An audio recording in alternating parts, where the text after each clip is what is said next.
Hey guys, so today we're going to be taking a look at some more details regarding the nightclubs, how they're going to work, some of the features they are going to have, and a whole lot more. Now, to do this, we're going to be looking back at nightclubs in the GTA universe. We've done this a little bit in the past, but I'm even going to break this down even more so. So for the most part of this video, we are going to be focusing on the HD universe nightclubs, which all take place in Grand Theft Auto 4. However, in Vice City and San Andreas, there were nightclubs. In Vice City, you had the Malibu Club and the Pole Position. In San Andreas, you had a nightclub called the Alhambra. I think that's how you pronounce it. Another one called Gaydar Station, and an unnamed club that was in Las Venturas. Now, for the most part, I do not expect Rockstar to take a lot of the features from the 3D era games because so much has changed. You know, graphics have gotten so much better. The power of consoles and PCs have gotten so much better. So there's more opportunities for them to do things. But there are a handful of things that I think Rockstar should include in the nightclubs that were featured in the 3D era ones. So in GTA San Andreas in particular, all of these nightclubs came complete with video games, snack and drink machines, and there were a ton of NPCs inside. And I would like to see all of those three things happen. I think it would be cool to play video games or mini games like pool or darts, stuff inside the nightclub, having snack, dance machines, maybe the ability to go up to the bar, grab a drink, which we'll see a little bit later. But probably the biggest thing is the NPCs on the inside. How awkward would it be if we got these nightclubs and they were totally empty? Like, that would be so dumb. Now, I could see at the beginning maybe the nightclubs being empty, and as you worked your way up through the business, more and more people showed up. But if it was always empty where no one was there, that would be so lame. So hopefully that is not the case. In San Andreas as well, the player could also dance with other NPCs in a minigame like fashion. But once again, we also saw that in Grand Theft Auto 4, so I'm going to be talking about that a little bit later. Now, in the background gameplay, you guys are going to be seeing me walk through all the different nightclubs in GTA 4, the Ballad of Gay Tony.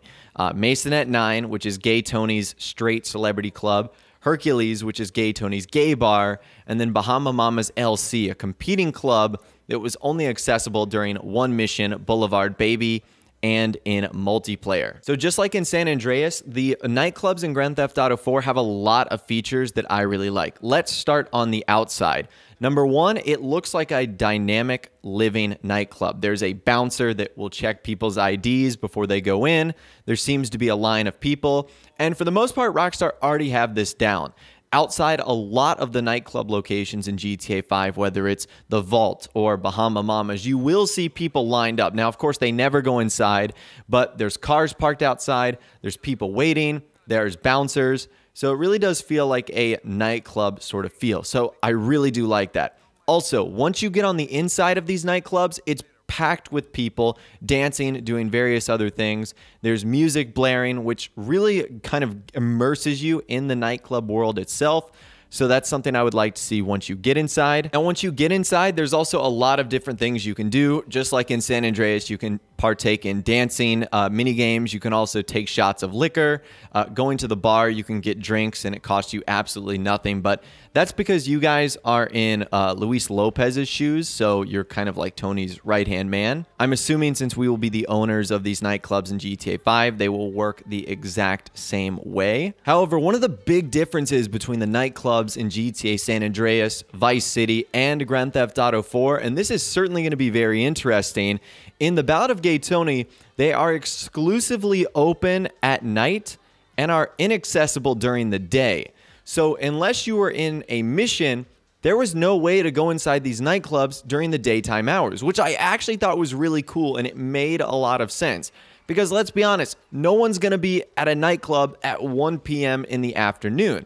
You know, you would assume they would open up, you know, sometime during the later part of the evening, maybe 6 or 7, and then go all the way to the early hours of the morning, 4 or 5 a.m. Those are like your standard hours of nightclubs, and I think the same thing would be cool if it worked like that in GTA 5, because it does make a whole lot more sense. You know, you're not going to see a nightclub packed at 2 p.m. in the afternoon. People work, they have jobs, they have other responsibilities. So I think having a dynamic nightclub like that would be an awesome feature. And we've seen Rockstar do that in the past in GTA 4 with the 3 nightclubs there, where they were way packed, crowded at night, and during the day, it was kind of dead. where nothing was happening. Now, what would also be pretty cool is if there was different kinds of opportunities you could do with the nightclubs based off of the kind of day it was. So let's assume it's at nighttime. During the night, that's when the nightclub would be active. You would see guests inside, and maybe you would lose access to the business part of the nightclub. And maybe your job would be to entertain the guests, make sure they're happy. Now, don't get me wrong, this could be a way to also make money in Grand Theft Auto Online, but doesn't necessarily have to do with, the business aspect of it. And then during the day, when the nightclub is closed, that's when we could perform the business operations part of this nightclub. Now, I've stated that I don't know what it's going to be like, whether it's going to be like collecting crates or passive income. I think passive income makes a little bit more sense. But at the same rate, what is a nightclub doing? It doesn't produce a product unless it's a front for another business. One thing I thought of, though, is maybe the way we make money for the nightclub is something very similarly to what we had in GTA 4 called club management. Now, I'm going to run you through the club management missions right now because this will give us a pretty good idea of maybe sort of the missions we have to do for the nightclubs in GTA 5 and Grand Theft Auto Online. So club management essentially has you dealing with celebrities that attend your nightclub. And I would assume the more celebrities you have at your nightclub, the more successful that it will be. Also, by the way, the club apparently in Grand Theft Auto 4 opens at 9 p.m. until 6 a.m. So I was kind of close with the hours, but they officially start opening at 9 p.m. and they close at 6 a.m. So our first mission involves Clay Jackson, who is at the Hercules nightclub in a black PMP 600, and he is surrounded by paparazzi. Essentially, Luis need to get him and his friend at the Majestic and evading the photographers. So it's a pretty simple mission. Just get celebrities from point A to point B while losing the paparazzi. I could see us doing missions like that.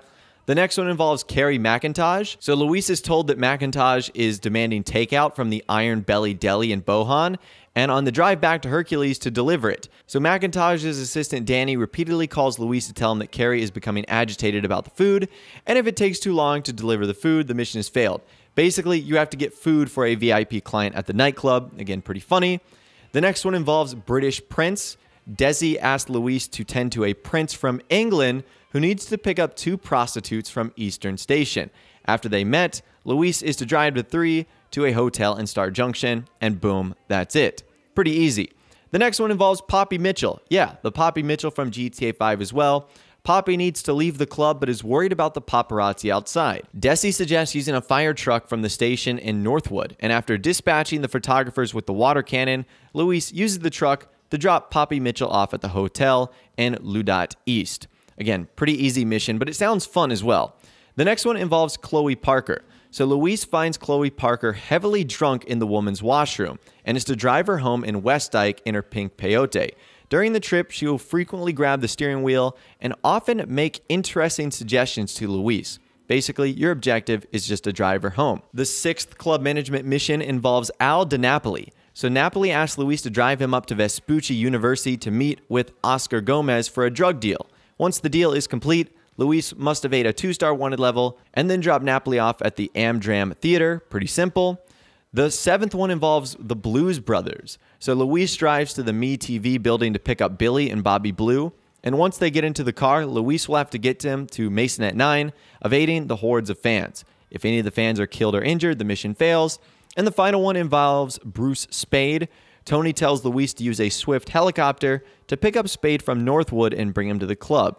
During the trip back, Spade will get agitated if Luis flies too high and will ask him to keep you close to the ground. So you guys sort of get the idea here with the club management stuff. It's essentially doing tasks for VIPs that I would assume make your nightclub more popular. I mean, it's just like anything. If a very important person is at a certain location, other people will want to be there to associate with that very important person.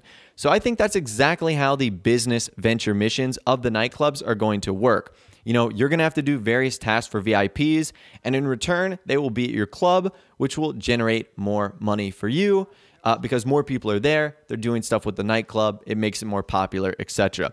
That's really the only thing I can think of because the nightclubs don't produce anything.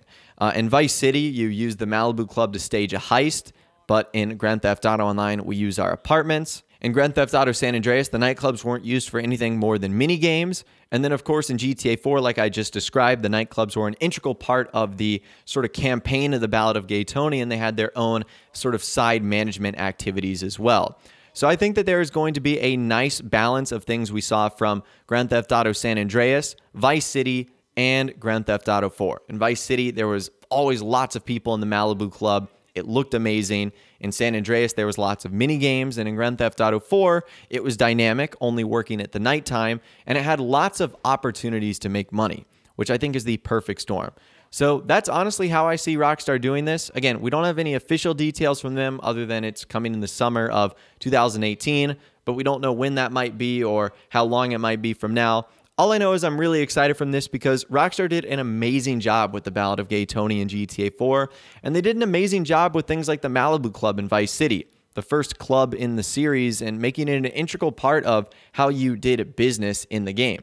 Anyways, I'd love to hear from you guys in the comments down below, though. Let me know how you think the nightclubs are going to work in Grand Theft Auto Online. Do you think Rockstar are going to take a lot of influences from previous GTA games, or do you think they're going to start from scratch and do something totally new? Let me know your thoughts, opinions, more in the comments down below. I'd love to hear from you guys down there. If you did go on to enjoy this video, though, a like rating would, of course, be awesome. And also subscribe to my YouTube channel if you are new or you like daily GTA 5 videos like this. With all the way, guys, like I said, thanks so much for watching. Take care, and I'll see you guys in the next video.